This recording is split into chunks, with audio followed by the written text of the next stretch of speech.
എടി ഒന്ന് ചിരിക്കടി. ആ ഇനി ഒന്ന് അങ്ങോട്ടിരുന്നേ. ആ മുടി ഒന്ന് എടുത്ത് ഫ്രണ്ടിലേക്ക് ഇട്ടെ നോക്കട്ടെ. ആ റെഡി. ആ ഞാൻ പോയിട്ട് വരാം. എന്താ രാജു ഇത്? അടിപൊളി, സൂപ്പർ. ഇനി എടുത്ത് എന്റെ മോൻ തേഞ്ഞു പോ. ഞാൻ പോയിട്ട് വരാം. മതി. നിക്കടി അവിടെ.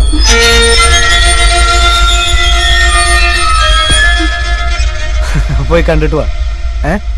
ഞാനും അന്വേഷിച്ചതായി പറ. പേടിച്ചോ നീ? സത്യം പറ.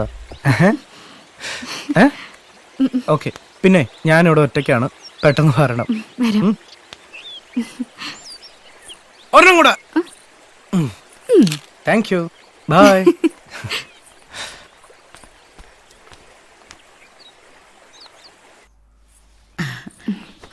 അവിടെ എല്ലാവർക്കും സുഖമാണോ മോളെ? സുഖം. രാജു അമ്മയ്ക്കൊരു കൂട്ടം കൊടുത്തയച്ചിട്ടുണ്ട്. എന്താ? മൊബൈൽ. ഇനി വിളിച്ചില്ലെന്ന് കുറ്റം പറയരുത്. അമ്മയ്ക്ക് എന്തിനാ മോളെ ഇതൊക്കെ? എവിടെ ആയിരുന്നാലും നീ സുഖമായിട്ടിരിക്കണം. അമ്മയ്ക്ക് അത് മതി. ഇവിടെ ഇരിക്കെ, ഞാൻ പോയി എന്നാലും കഴിക്കാനുണ്ടോ? അയ്യോ ഇല്ലില്ല, ഞാൻ പോവാ. അവിടെ രാജു ഒറ്റയ്ക്കേ ഉള്ളമ്മേ. പിന്നെ വല്ലതും കഴിച്ചിട്ട് ഉച്ച ഇരുന്നിട്ടൊക്കെ പോയാ മതി. രാജു ഒറ്റയ്ക്കോ? ആ മിണ്ടാണ്ടിരിക്കോടെ.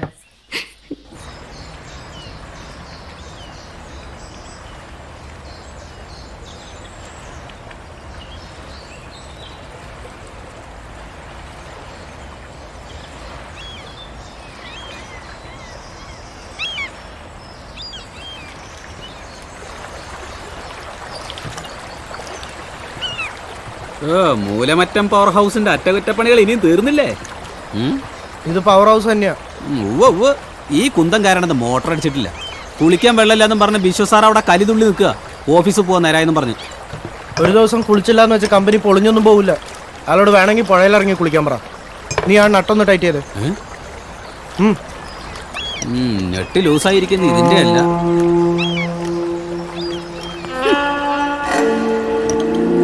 ഇതൊക്കെ വെട്ടിപ്പൊളിച്ച് അടുപ്പിലിട്ട മേനോ സാറിന് കുളിക്കാൻ വെള്ളം ചൂടാക്കാം. നിന്റെ ശവടക്കം നടത്താം. എനിക്ക് പോടായിരുന്നു.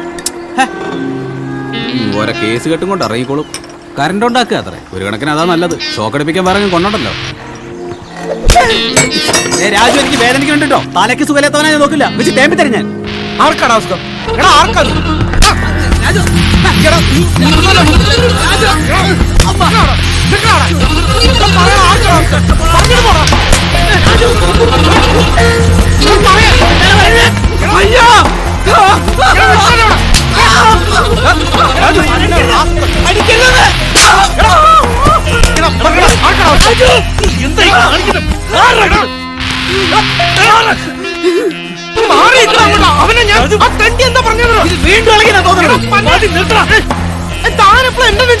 കളിക്കരുത് രാജു, അടങ്ങ നീ.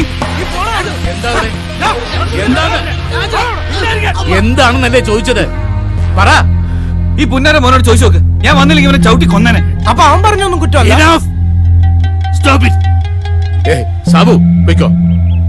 ഓ Raju, go do what you want. Get out.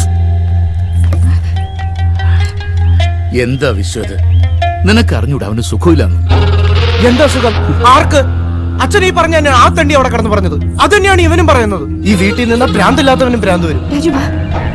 കരയാൻ പാടില്ല, ചിരിക്കാൻ പാടില്ല, ദേഷ്യപ്പെടാൻ പാടില്ല.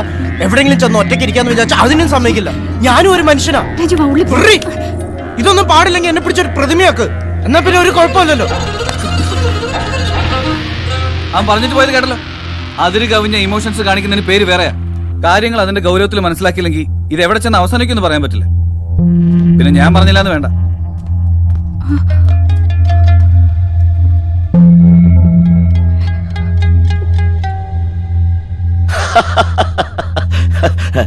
നാട്ടുകാർ പണ്ട് എന്നെയും ഭ്രാന്തെന്നാ വിളിച്ചിരുന്നത്. ഇപ്പം ഭ്രാന്തൻ ഡോക്ടറിനായി. അത്രേ ഉള്ളൂ. അതിലൊന്നും വലിയ കാര്യമില്ല രാജു. എന്നിട്ട് ഒരുതരം ഗ്രൂപ്പിസം യാർ. വീട്ടിലെല്ലാവർക്കും ഒരു ഭയങ്കര ഇൻസൾട്ടിങ് ആറ്റിറ്റ്യൂഡ്. അങ്ങനെയൊന്നും ഇല്ല Raju. You just ignore that, okay? ഇതൊക്കെ എല്ലായിടത്തും ഉള്ളതാണ്. അല്ല, ഇഗ്നോർ ചെയ്താലും അവന്മാര് നമ്മുടെ കാര്യത്തിൽ കയറി ഇടപെടുകയാണ്. ഇന്നലെയും അതൊക്കെ തന്നെയടി സംഭവിച്ചത്. ആ രാജു ഏതായാലും അവന് 2 എണ്ണം കൊടുത്തത് നന്നായി. Just leave all that, okay? Doctor, കൈക്ക് ചെറിയൊരു സ്വെല്ലിംഗ് ഉണ്ട്. Let me see. Forearm-ല്. It hurts? Yeah. Okay. To be sure, we'll take an X-ray, okay? Okay. Take this down there. Okay? Ba. Ashwati, just a second. Yeah you carry on. ഞാൻ വരാം. യാ അശ്വതി, ശരിക്കും ഇന്നലെ അവിടെ എന്തുവാ സംഭവിച്ചത്? സാബുവായിട്ടുള്ള ഉന്തും തള്ളിലും ആ തുടങ്ങിയത്. ഉം. പിന്നെ അത് വിഷുവായിട്ടുള്ള ആർഗ്യുമെന്റ് ആയി. പിന്നെ അച്ഛൻ വന്നപ്പോ അച്ഛനെ നേർക്കും ഷൗട്ട് ചെയ്തു. ഓക്കെ. പിന്നെ എന്നോട് Come with me. Come. Look, Ashwati. He has a history of having nervous breakdowns. ഇപ്പോൾ അവൻ അതിന്റെ ഒരു തിരിച്ചുവരവിന്റെ സ്റ്റേജിലാണ്. ഈ അവസ്ഥയിൽ അവനോട് പെരുമാറുന്ന എല്ലാവരും കുറച്ച് കെയർഫുൾ ആയിരിക്കണം. രാജുവിന്റെ ഉള്ളിൽ ഒരു ഫിയർ കോംപ്ലക്സ് ആണുള്ളത്, എ കൈൻഡ് ഓഫ് പാരനോയ. മറ്റുള്ളവരൊക്കെ തന്നെ മാത്രം ശ്രദ്ധിക്കുന്നു, തന്റെ കാര്യത്തിൽ ഇടപെടുന്നു എന്നുള്ള തോന്നല്. ശരിക്കും പറഞ്ഞ തനിക്കെതിരെ ഒരു ഗൂഢാലോചന നടക്കുന്നുണ്ടോ എന്നൊരു പേടി, sense of isolation. You can Ashwathy. നമുക്ക് അവനെ ഹാൻഡിൽ ചെയ്യാൻ പറ്റും. കെയർഫുൾ ആയിട്ടുള്ള പെരുമാറ്റം, സോഫ്റ്റ് ആയിട്ടുള്ള അപ്രോച്ച്, അത് പക്ഷേ എല്ലാവരുടെ ഭാഗത്തുനിന്ന് വേണം. ഐ മീൻ കൂട്ടായിട്ടുള്ള ഒരു ശ്രമം. ആൻഡ് ഇതിരിക്കട്ടെ അശ്വതി, ഇനി ഇതുപോലെ വരുവാണെങ്കിൽ this will help him relax okay. And take care of him. പേടിക്കാനൊന്നുമില്ല. Don't worry. എന്ത് പറഞ്ഞില്ലേ പുള്ളി? എന്താ ഒന്നും പറഞ്ഞില്ലേ? എന്ത് പറയാനാ, നിന്റെ അടുത്ത് പറഞ്ഞൊക്കെ തന്നെ. നിനക്കായിരുന്നല്ലോ നിർബന്ധം. ഇപ്പോഴെങ്കിലും മനസ്സിലായില്ലേ എനിക്കൊരു കുഴപ്പമില്ലാന്ന്? അതിന് നിനക്ക് കുഴപ്പമുണ്ടെന്ന് ആരാ പറഞ്ഞേ? അവന്മാര് പറയുന്നത് എനിക്കാ വട്ടെന്ന്, ഞാൻ പറയുന്ന അവന്മാർക്കാ വട്ടെന്ന്. കഷ്ടകാലത്തിന് എണ്ണത്തിൽ കൂടുതൽ അവന്മാരല്ലേ, അപ്പൊ പിന്നെ എനിക്കല്ലേ വട്ട്. എന്താ ചെയ്യല്ലേ, ഇവന്മാരൊക്കെ ഓരോന്ന് പറഞ്ഞങ്ങ് ഉണ്ടാക്കിക്കോളും.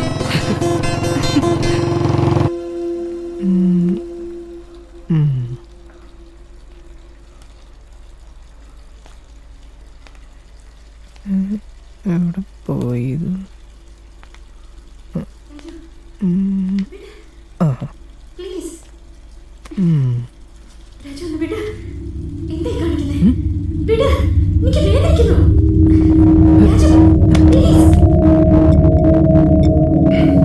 പ്രിയ, നീ ഒന്ന് വേഗം എടുക്ക്, എനിക്ക് പോകേണ്ട സമയമായി. എടുത്തു. വിഷുവേട്ടാ ഒന്ന് വന്നേ. അശ്വതി ചേച്ചി രാജേട്ടൻ അവിടെ ഞെക്കിക്കൊല്ല. ഇവൻ ഇത് എന്തൊക്കെയായി കാണിക്കുന്നത്? ഞാൻ വിളിച്ചിട്ട് തുറക്കുന്നില്ല. ഇനി കൊലപാതകത്തിന് സമാധാനം പറയേണ്ടി വരും. എടാ രാജു, വാതിൽ നോക്കാൻ, ഇല്ലെങ്കിൽ ഞാൻ ചവിട്ടി പൊളിക്കേ. രാജു, എന്താ അശ്വതി എവിടാ?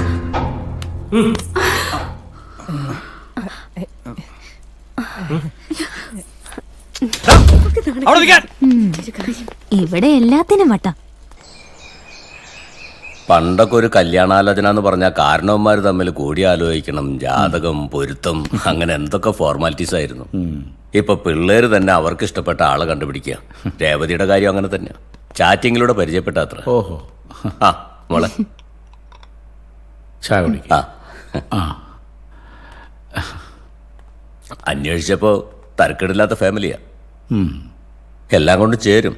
ചെക്കൻ UK പഠിച്ചത്, ഇപ്പൊ ജോലി അവിടെ തന്നെ ആയതുകൊണ്ട് കല്യാണം കഴിഞ്ഞ രണ്ടുപേരും അവിടെ സെറ്റിൽ ചെയ്യാനാ പരിപാടി. അതേതായാലും നന്നായി. ആ നമുക്ക് നമ്മുടെ കാര്യം നോക്കി സ്വസ്ഥമായിട്ട് കഴിഞ്ഞുകൂടാലോ. അതെ, യു ആർ റൈറ്റ്. അശ്വതിയുടെ അച്ഛനെ എനിക്ക് നേരത്തെ അറിയാം. ഇവിടുത്തെ ഡ്രൈവർ ആയിരുന്നില്ലേ? പണ്ട് ഞങ്ങൾ പഴനിക്ക് പോയപ്പോ വണ്ടി ഓടിച്ചത് നിന്റെ അച്ഛൻ ചന്ദ്രനാ. കല്യാണം കഴിഞ്ഞിട്ട് ഇപ്പൊ എത്ര നാളായി? ചേച്ചിക്കും ചേട്ടനും ഒന്നങ്ങോട്ട് വരാൻ തോന്നിയോ? അതിന് രാജുവിന് സ്വബോധം ഉണ്ടായിട്ട് വേണ്ടേ? അല്ല, രാജു അവിടെ മുറിയിലുണ്ട്. സ്വബോധം ഇല്ലാത്തോണ്ട് അധികം പുറത്തേക്കൊന്നും ഇറങ്ങാറില്ല.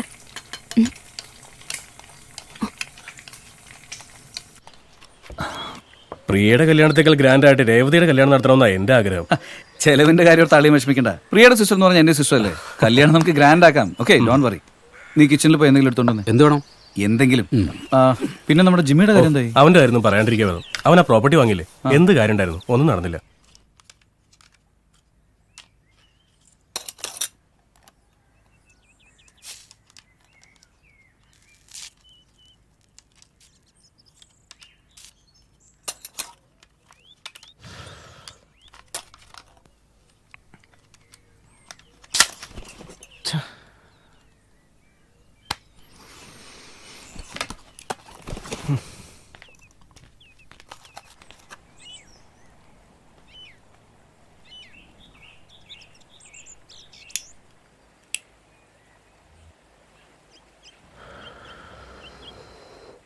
രാജീവ്, ആ പുഴക്കരയിലെ വഴിയുടെ പെർമിഷന് വേണ്ടിയിട്ടേ ചില ഇൻഫ്ലുവൻസ് ഒക്കെ വേണ്ടി വരും. അതൊക്കെ നമുക്ക് ശരിയാക്കാം. ഒരാഴ്ചത്തെ കാര്യമുള്ളൂ. അല്ല, രാജുവിന് ഇപ്പൊ എങ്ങനെയുണ്ട്? അതുപോലൊക്കെ തന്നെയുണ്ട്. ഒരിക്കൽ ഭ്രാന്ത് വന്ന മാറാൻ വലിയ പ്രയാസം.